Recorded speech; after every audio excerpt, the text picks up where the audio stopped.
pagi sahabat GPIB yang diberkati oleh Tuhan kita Yesus Kristus. Berjumpa lagi kita dalam program Morning Call GPIB bersama saya Pendeta Marcel Kolimon, Pendeta Jemaat GPIB Jemaat Hosiana Berau, Bajem Sungai Segar. Sahabat GPIB yang diberkati oleh Tuhan kita Yesus Kristus, mengawali akan rangkaian tugas kerja dan layan kita pada pagi hari ini, kita akan mendasarinya dengan membaca serta merenungkan akan sabda kebenaran firman Tuhan. Sehingga kehidupan pekerjaan yang akan kita lakukan di hari ini boleh seturut dengan apa yang Tuhan kehendaki. Untuk itu sebelum kita membaca dan merenungkan firman Tuhan, mari kita mohon bimbingan Roh Kudus di dalam doa. Kita berdoa. Puji dan syukur kami panjatkan di hadapan hadirat-Mu ya Bapa di sorga, karena karya dan kebaikan Tuhan yang boleh menyertai kami, memberkati kami, sehingga di pagi hari ini kami boleh bangun dengan nafas kehidupan yang baru, dan kami siap untuk melanjutkan setiap tugas kerja layan kami yang Tuhan percayakan bagi setiap kami. Untuk itu ya Bapa di sorga, sebelum kami memulai semua pekerjaan aktivitas kami di hari ini, kami akan mendasari kehidupan kami dengan membaca serta merenungkan firman Tuhan. Biarlah firman Tuhan ini boleh menjadi pedoman, boleh menjadi pelita dalam kehidupan kami, sehingga apapun yang kami kerjakan dan lakukan di hari ini boleh berkenan di hadapan hadirat Tuhan. Untuk itu bersabdalah kepada kami ya Tuhan, karena sesungguhnya kami telah siap untuk mendengarkan firman-Mu. Amin.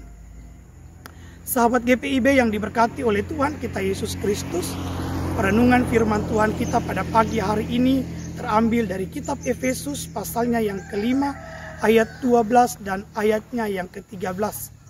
Efesus pasal 5 ayat 12 dan ayatnya yang ke-13. Firman Tuhan menyatakan, sebab menyebutkan saja pun apa yang dibuat oleh mereka di tempat-tempat yang tersembunyi telah memalukan. Tetapi segala sesuatu yang telah ditelanjangi oleh terang itu menjadi nampak, sebab semua yang nampak adalah terang. Demikianlah pembacaan Alkitab. Terpujilah Kristus. Haleluya.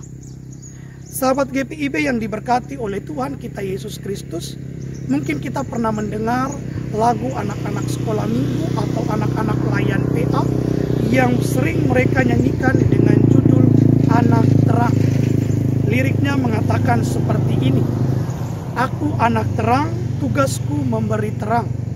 Aku anak terang, Yesus yang selamatkanku. Aku anak terang, aku mau membawa damai.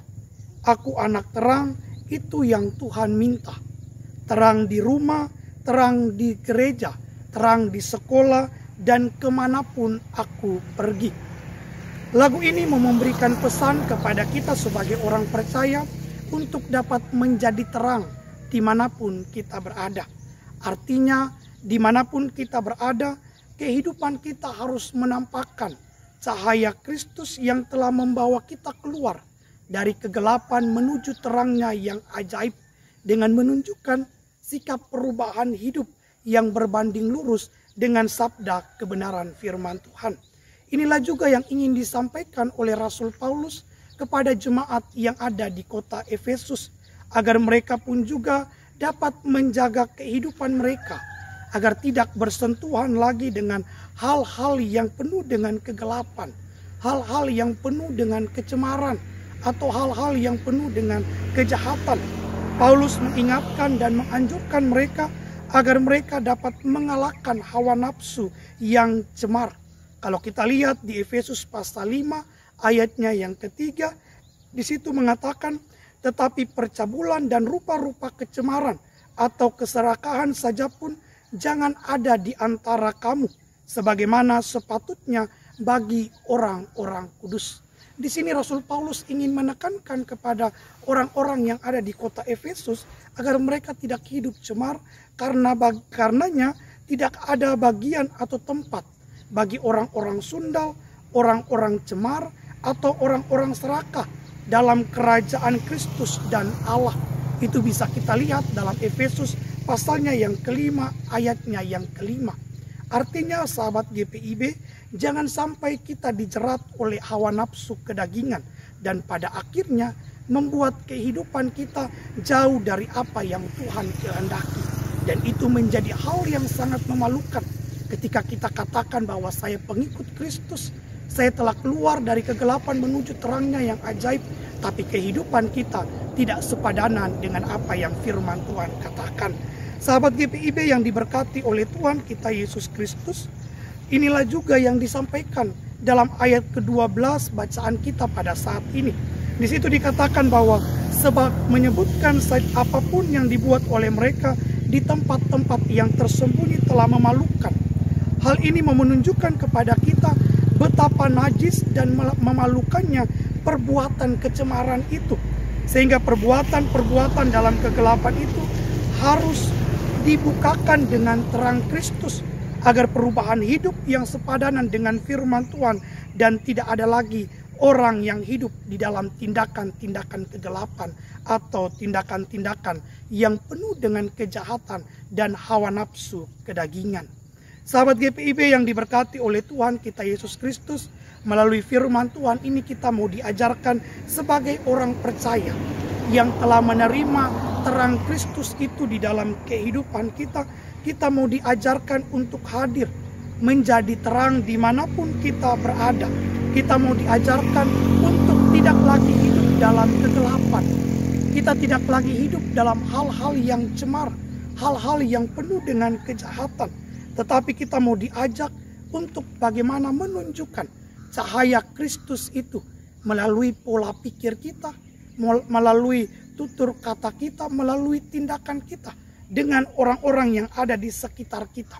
Sehingga kehidupan kita pun juga boleh terus memancarkan sinar kasih Tuhan bagi orang-orang yang ada di sekitar kita. Dan mereka pun juga boleh melihat akan karya-karya Tuhan yang senantiasa menerangi kehidupan kita. Dan kita pun juga tidak lagi hidup di dalam kegelapan, baik dari perkataan kita, tindakan maupun juga tutur kata kita.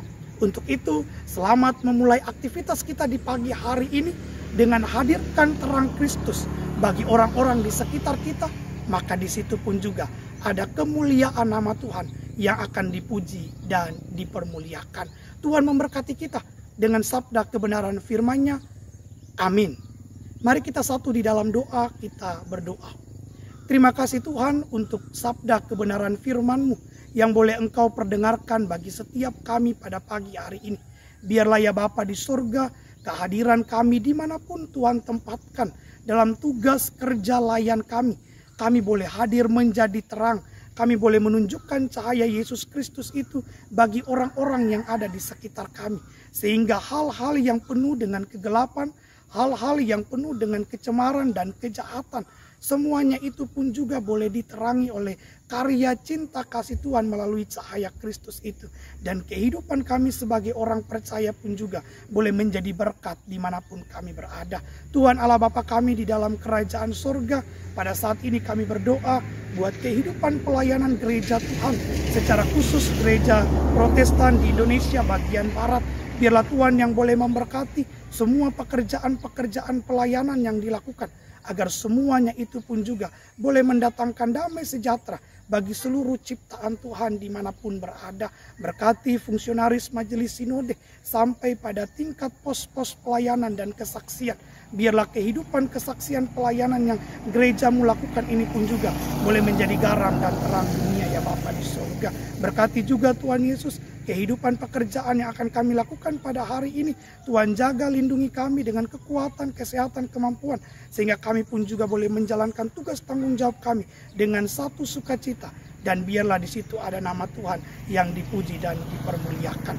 Inilah doa dan ungkapan syukur hati kami Tuhan Yesus yang kami bawa di dalam anak-Mu Yesus Kristus yang adalah Tuhan dan Juru Selamat kami yang hidup. Amin. Selamat pagi sahabat GPIB yang diberkati Tuhan. Selamat beraktivitas. Tuhan Yesus memberkati.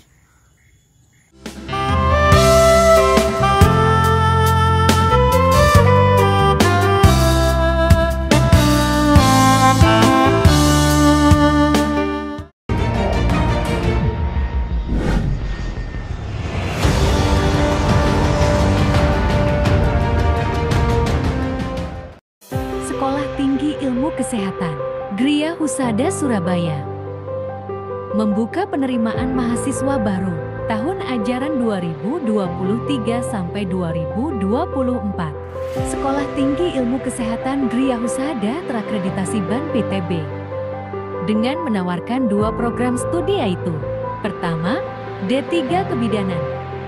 Kedua, Administrasi Rumah Sakit. Ada juga fasilitas yang memadai seperti asrama putri, perpustakaan, gazebo dan hotspot area, dan masih banyak lagi. Pendaftaran gelombang pertama dibuka pada Desember 2022 sampai Februari 2023. Gelombang kedua dibuka pada Maret 2023 sampai Mei 2023. Gelombang ketiga dibuka pada Juni 2023 sampai September 2023. Untuk informasi lebih lanjut dapat menghubungi nomor di bawah ini.